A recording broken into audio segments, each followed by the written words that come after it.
ஆன்மீகம்ங்கிறது வந்து எல்லாரும் கூட்டம் கூட்டமாக நம்ம கோயிலுக்கு போகிறோம். எல்லா கோயில்லையும் பார்த்தீங்கன்னா திருவண்ணாமலையில் நாளெல்லாம் பௌர்ணமியாக இருக்காங்க. பௌர்ணமிக்கு பௌர்ணமி தான் கிரிவலம், நாளெல்லாம் பௌர்ணமின்னு டெய்லி கூட்டம். இந்த பக்கம் திருப்பதியிலே எப்போதும் கூட்டம்.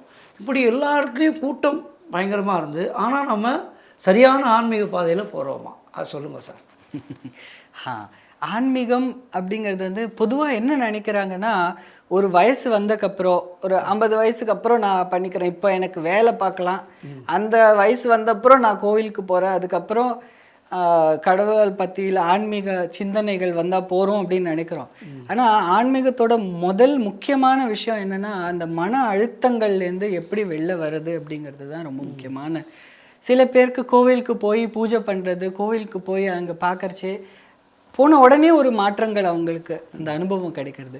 சில பேருக்கு வீட்டிலேயே பண்ணால் அந்த அனுபவம் கிடைக்கிறது. ஒவ்வொருத்தருக்கு ஒவ்வொரு விதமான அந்த மன அழுத்தத்துலேருந்து வெளியில் வரக்கூடிய விஷயங்கள் விதவிதமாக வெளில வரும்.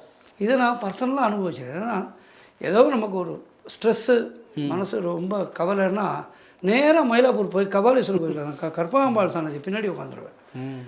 ஒரு மணி நேரம் அங்கே உட்காந்தாக்க எப்படிப்பட்ட மனசு பாரமும் அப்படியே மாறி கொஞ்சம் வெளியில் வரும்போது பார்த்துக்கலாம், என்ன வந்தால் என்ன பார்த்துக்கலான்ற ஒரு தெம்பு வரும். அதனால் நீங்கள் ரொம்ப ரொம்ப சரியாக சொன்னேன் அந்த விஷயத்த.